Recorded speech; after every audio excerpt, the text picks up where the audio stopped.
Hello દોસ્તો, કેમ છો? તો સ્વાગત છે મારા નવા વ્લોગમાં. તો અત્યારે હું ઉઠી ગયો છું, 8:30 જેવા વાગે છે અને વરસાદ ચાલુ છે. તો રનિંગ કરવા પણ નથી જવાયું અને લાઇબ્રેરી પણ નહીં જવાય, એટલે ખાલી બ્રશ કર્યું છે. અને અત્યારે એક લેક્ચર છે મેથ્સનો, એ લેક્ચર અટેન્ડ કરવાનો છે. તો એ લેક્ચર અટેન્ડ કરી અને પછી મારું જે ડેલી રીડિંગનું રૂટિન છે એ ચાલુ કરીશ. તો લેક્ચર જોઈને ફ્રેશ થઈને અને પછી મારું વાંચવાનું ચાલુ કરીશ. તો અત્યારે લેક્ચર ચાલુ થાય છે તો હું મારું લેક્ચર જોઉં. તો દોસ્તો, સાંજના 7 વાગે છે અને હવે હું જાઉં છું જીમ કરવા. આજે બપોરે થોડો થાક લાગ્યો હતો અને ઘરનું કામ હતું એટલે વ્લોગ શૂટ કરી નથી શક્યો, પણ અત્યારે જાઉં છું જીમે અને જીમમાં થોડું વર્કઆઉટ કરીને આવું અને પછી રાત્રે મારું જે સ્ટડી છે એ ચાલુ કરી દઉં અને જે થોડું બાકી છે એ પૂરું કરી દઉં. તો હવે જાઉં છું જીમમાં. તો દોસ્તો, હું નીકળી ગયો છું જીમ જવા. ફટાફટ ચાલતો ચાલતો જીમ જાઉં છું.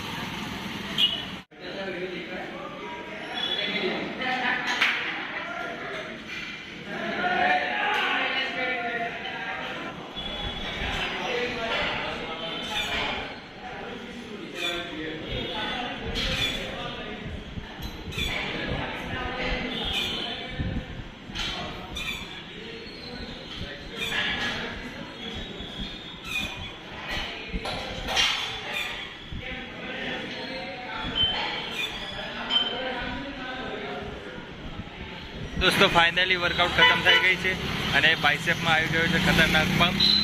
તો હવે જાઉં છું હું ઘરે. તો દોસ્તો, મસ્ત મજાનો ફ્રેશ થઈને જમીને હવે બેસી ગયો છું હું મારા સ્ટડી ટેબલ ઉપર અને અહીંયા આ જે ઇતિહાસ સબ્જેક્ટ છે એ વાંચવાનું છે મારે. જૈન અને બૌદ્ધ ધર્મ પૂરું કર્યું છે અને આગળ બીજો ટોપિક છે જે એ વાંચવાનો છે મારે. તો એ વાંચી લો અને પછી જે સવારનું મારે જે શેડ્યુલ છે થોડું આજે ચેન્જ થઈ ગયું હતું, એટલે બપોરે થોડું વંચાયું નહોતું, મારે થોડું ઘરનું કામ હતું એટલે પછી આજે થોડું કવર કરી લઉં અત્યારે. અને અત્યારે વાગે છે 9:30 જેવો ટાઈમ થયો છે. તો ફટાફટ હું મારું વાંચવાનું પૂરું કરું અને હું ક્યાંથી મેથ્સ અને રિઝનિંગ કરું છું એ તમને આગળ વિડીયોમાં બતાવીશ. તો વિડીયોમાં બનાવી રહેજો. અને મેં નોટ્સ બનાવી છે ગઈ કોન્સ્ટેબલ પછી સીસીની એક્ઝામ હતી ત્યાંની મેં નોટ્સ બનાવી હતી મેથ્સ માટે. તો એ નોટ્સ હું તમને બતાવું. જો તમને જોઈતી હોય તો એ ટેલિગ્રામ પર અપલોડ કરી દઈશ. જો ના જોઈતી હોય તો વાંધો નહીં, પણ કોમેન્ટ કરજો જો જોઈતી હોય તો એકવાર હું તમને નોટ્સ બતાવી દઉં મેથ્સની. પછી તમને યોગ્ય લાગી તો તમે કોમેન્ટ કરજો કે જોઈએ છે કે નહીં, તો હું નોટ્સ અપલોડ કરી દઈશ. બરાબર? તો ટેલિગ્રામ તમે ચેનલ ના જોઈન કરી હોય તો જોઈન કરી લેજો. આપણી વિડીયોના લિંકના ડિસ્ક્રિપ્શનમાં મૂકેલી જ છે, એટલે વાંધો નહીં આવે. અને નોટ્સ પછી હું તમને બતાવું, હું થોડું મારું વાંચવાનું પૂરું કરી લઉં. ત્યાં સુધી બ્લોગમાં બન્યા રહેજો.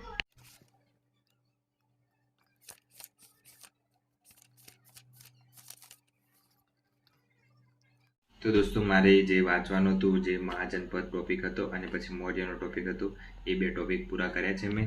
તો આ 2 ટોપિક મારે પૂરા થઈ ગયા છે, 6થું અને 7મું ચેપ્ટર.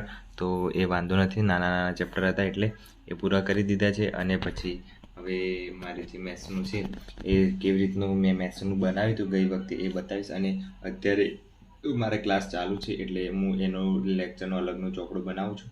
પણ જે જૂના લેક્ચર હતા મારી જોડે, લેક્ચર નહોતા પણ જે મેં જાતે લેક્ચર યુટ્યુબ પર જોઈને બનાવી હતી નોટ્સ, તો એ તમને બતાવી દઉં. પછી મારે જે નવી નોટ્સ બતાવું એ અગાઉ થોડાક અઠવાડિયે 2 અઠવાડિયા પછી બતાવીશ, કેમ કે એમાં કંઈ લખાયું નથી અત્યારે. એટલે અત્યારે હું તમને જૂની બતાવું તો એમાં તમે જોઈ શકો છો. પછી તમને જોઈતું હોય તો હું તમને ટેલિગ્રામ પર પ્રોવાઈડ કરાવી દઈશ. તો ચલો ચાલુ કરીએ આપણે મેથ્સની જે નોટ્સ બનાવી છે મેં એ બતાવવાનું. તો આ છે મેથ્સની નોટ્સ બનાવી હતી એ ચોપડું. અને હવે ચાલુ કરું છું તમને કેવી રીતની બનાવી છે મેં. અહીંયા કંઈક થોડું શોર્ટકટ લખેલું છે, આવી રીતનું બધું ગુણાકારનું શોર્ટકટ છે.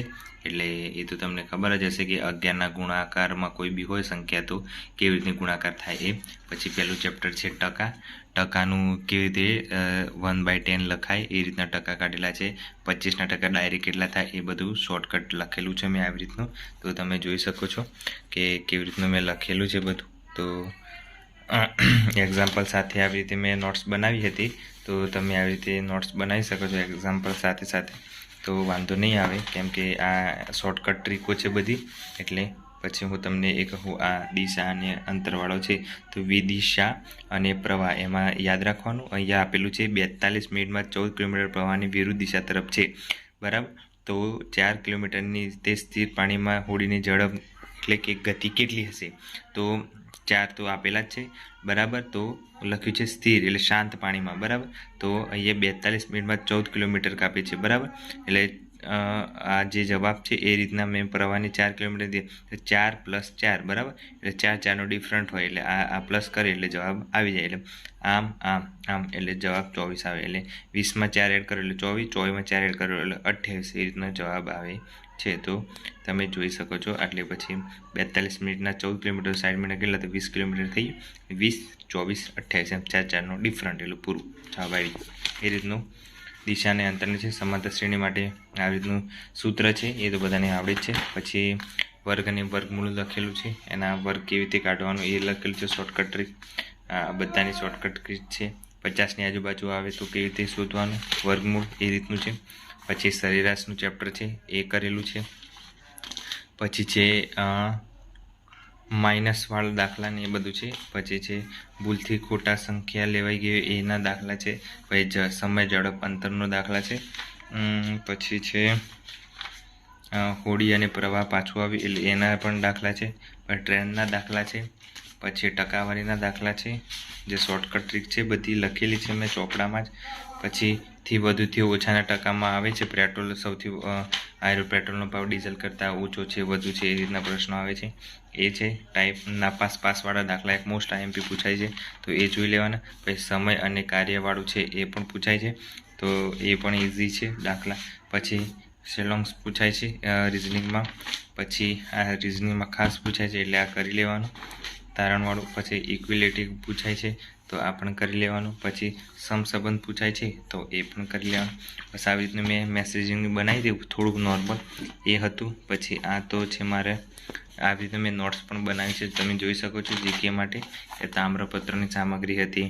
પછી મેહરગઢ ક્યાં આવેલું છે, પછી રંગપુર અમદાવાદ એ રીતના આ મેં નોટ્સ બનાવી છે. ઉપર તમને બતાવી દો કે એ નોટ્સ છે જુઓ.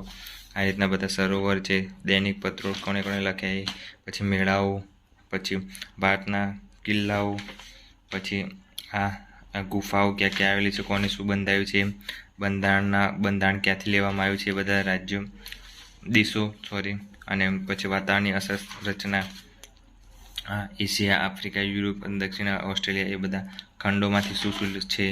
પછી દક્ષિણ શિખરો, અન્નાઈ મળી આ બધું જ છે. સિંચાઈ યોજના છે, રેલવે ટ્રેકના પ્રકારો છે, કોશી. પછી આ વનસ્પતિનું ગુજરાતના પ્રથમ મુખ્યમંત્રી, ગુજરાતના બધા જે પ્રથમ હતા એ સત્યાગ્રહો જેટલા બી થયા હોય અત્યાર સુધીમાં એ બધા લાઇન્સ લખેલા છે.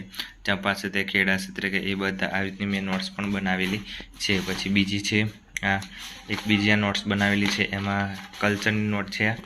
તો કલ્ચરના આદિવાસી નૃત્યો, હોલી નૃત્યો આ તે ટાઈપ્યું.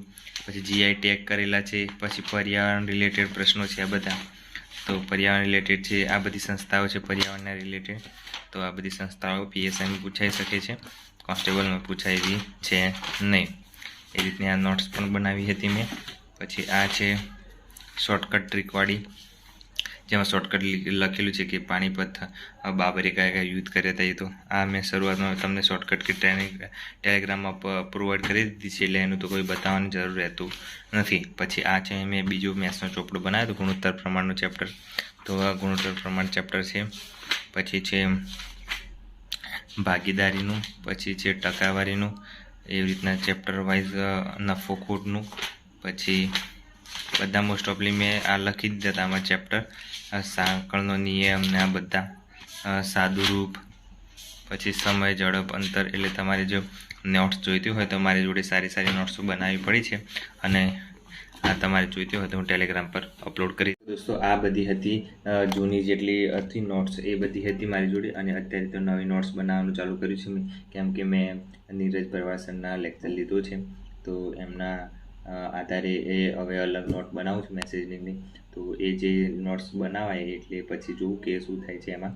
પછી તમને હેલ્પફુલ થાય તો વાંધો નહીં, પણ મેં તો છેલ્લી વાર આ તૈયારી કરવાની છે આપણે પોલીસની અને પછી કરવી નથી એમ વિચારી લીધું છે. એટલે લાસ્ટ વાર બધું ટાઈમ આપી દઈએ એટલે મેથ્સ માટે એકવાર લઈ લઈએ સ્કોર. મેં અત્યાર સુધીમાં ક્યારેક કોઈ ક્લાસ કે ટ્યુશન કશું કર્યું નથી.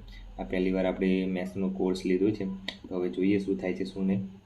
અને પાસ થવાય છે કે નહીં જોઈએ. હવે મહેનત તો ચાલુ જ છે હવે. એટલે તમારે જો આ નોટ્સ જોઈતી હોય તો મને કોમેન્ટ કરજો, તો હું કોમેન્ટ જોઈ લઈશ અને પછી ટેલિગ્રામમાં અપલોડ કરી દઈશ. અને ટેલિગ્રામમાં જોઈન ના થયા તો જોઈન થઈ જજો. અને મેં જે કોન્સ્ટેબલનું પેપર હતું એ સોલ્વ કરેલું છે, એ પેપર અપલોડ કરી દીધું છે, તો જોઈ લેવું. અને બીજું કંઈ અપડેટ છે નહીં. તો આવી રીતની મહેનત ચાલુ છે આપણી. અને સપોર્ટ કરતા રહ્યો આપણી ચેનલને. નવા હોય તો સબસ્ક્રાઈબ કરી દેજો અને શેર કરી દેજો. મળીએ નવા બ્લોગમાં. Bye bye, take care.